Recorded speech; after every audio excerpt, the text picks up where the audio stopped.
دۆخی سیاسی عێراق بە جۆرێکە تا ئێستا لایەنەکان نایانتوانیوە لە سەرپێکهێنانی حکوومەتی نوێ عێراق بگەنە ڕێککەوتن. نەرمینواندێک لەلایەن چوارچێوەی هەماهەنگی شیعەکانەوە دەبینرێت بۆ دانوستان لەگەڵ ئاڕۆتی سەدر. بڕیارە کەشاندێک بچنە حەنانە لەگەڵ سەرۆکی ڕۆتی سەدر کۆ ببنەوە سەبارەت بە چۆنیەتی مامەڵەکردن لەگەڵ ئەم دۆخە سیاسی ئاڵۆزەی کە زیاتر لە 11 مانگە لە دوای هەڵبژاردننی پێشوەختەی ئەنجومەنی نوێنەرانی عێراقەوە لە عێراقدا زاڵە. من زیاتر قسە دەکەم بەڕێز عەلی مەهدی سەرکردە لە حیزبی شیوعی عێراقی لە بەغداوە لەگەڵم دەبێت لە بەڕێزیان زیاتر دەپرسم کە دۆخی عێراق بەرەو کوێ دەڕوات. بەڕێز عەلی مەهدی ئەم کاتت باش ئەمێ بۆ چوونی بەڕێزت بزانم سەبارەت بە دۆخی ئێستای عێراق ئایا ئاسۆیەک بۆ ڕێککەوتنی لایەنەکان و پێکهێنانی حکوومەتی داهاتووی عێراق دەبینن؟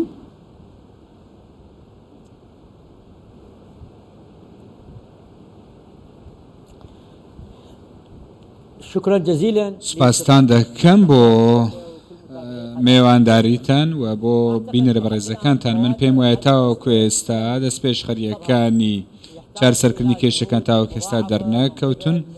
پێویستە هەموو لایەنە سیاسیەکانی کە لە وڵاتدان دەست پێشخەری بکەن تاوەکو ئێستا لەو کاتەوەی کە لە دەیدا هەڵبژاردن کراوە دەبینین کە دەست پێشخەری هەیە و گفتوگۆ دەکرێ و قسە دەکرێت لەسەر چارەسەری کێشەکان، بەڵام هیچ ئەنجامێکمان نەبینیوە تاوەکو ئێستا.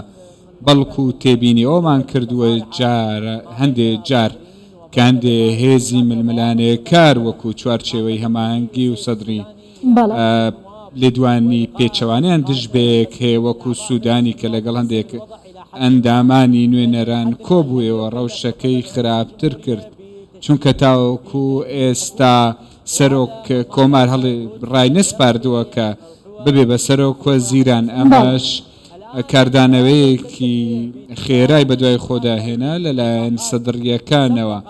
ئێستاش وا پێ دەچێت کە هەندێک ڕێکەوتن هەبێ کە لە دەرەوەی چوارچێوەی یاسا و دەستور و پەرلەمان بێن.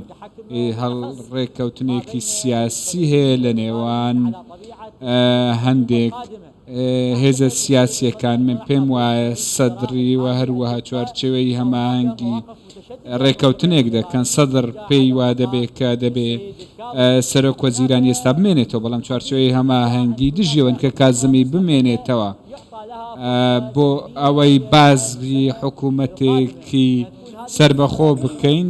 کاتی دەوێ ڕەنگە بکەوێتە ساڵی داهاتووەوە. ئەم حکوومەتەی کە پێک دێ پێویستە دەسەڵاتی باشیە بێ بۆ ئەوەی کە باری ئابووری باش بکەوە، هەروەها قەیرانەکان تێپەڕێنێ، جگەلەوەی کە دەبێ ڕەوشی ئەمنی و ئاسایش باش بکاتوە، خۆڕاگری هەبێت. ئەمەش پێویست بە ئیمکانیاتی باش هەیە. پێویستی بە دەوری هەرێمی کوردستان هەیە، بە دەوری سەرۆکی پەرلەمان هەیە کە بێنە پێشەوە. باشە، هەڵوێستەکانی چوارچێوەی هەماهەنگی لەم 1-2 ڕۆژەی دواییدا بە بەراورد بە هەڵوێستەکانی سەرەتای ئەم قەیرانانە زۆر نەرمترن. ئایا سازشی چوارچێوەی هەماهەنگی دەتوانێت سەدر بگەڕێنێتەوە بۆ مێزی دانوستان و ناو پرۆسەی سیاسی لە عێراق؟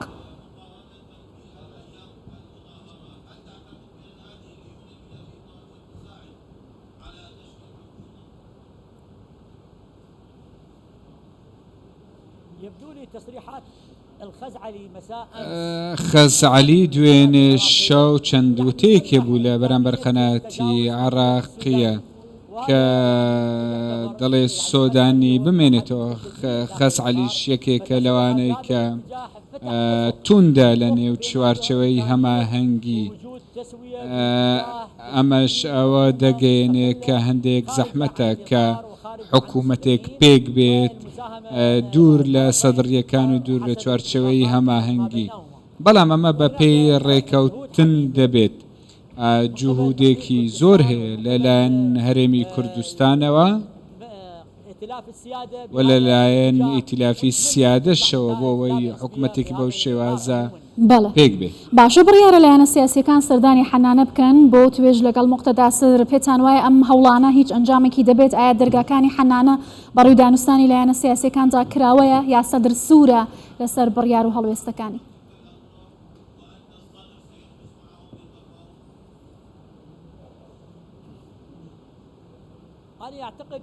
من پێم وایە بەپێی ئەو عرفە پرۆتۆکۆلیانەی کە هەنە تۆ ناتوانیت بڵێت هەرێمی کوردستان وەفدی حکوومەتی هەرێمی کوردستان و هەروەها سەرۆکی پەرلەمان بچن بۆ حەنانە ئەگەر ڕێکەوتن کرا لە سەرەوەی بچنە حەنانە ئەمە دەرچەیەک دەبێ بۆەوەی ئەو ڕەوشە دروست بێ بۆیە بەڕێزنی چیروان بارزانانی سەرۆکی هەرێمی کوردستان و سەرۆکی پەرلەمان مجازەفە ناکەن بۆی بچنە حەنانە ئەگەر زەمانەتیان نەبێ بۆ ئەوەی کە ئەم سەردانیان سەرکەوتوو بێت چونکە ئەمان التیزاماتیان هەیە و هەروە مەکانەتی ئەمان گرنگە لە کۆمەلگادا بۆیە بێگومان زەمانات هەیە لە نێوان ئەوان و مقتدا سەدریش ئەمە بە ئەرێنی وەردەگرێ و ڕەنگە هەندێک ڕێکەوتن و دانیشتن هەبێ کە لە دواوەی دەرگاکان دەکرێن ئەمە شێوەیەکی دەرچوونە لە چەقبەستە سیاسیەی کە هەیە لە لایەن بەڕێز مقتدا سەدرەوە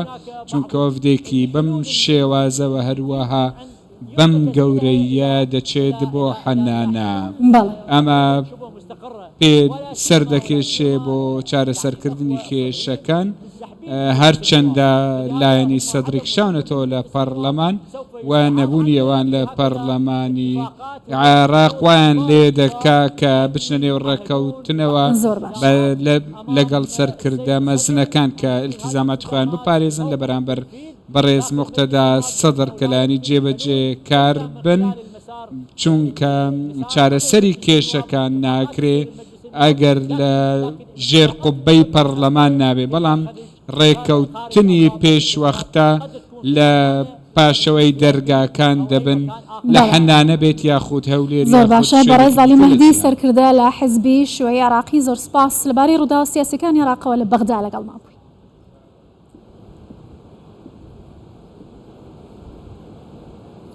شكرا لكم.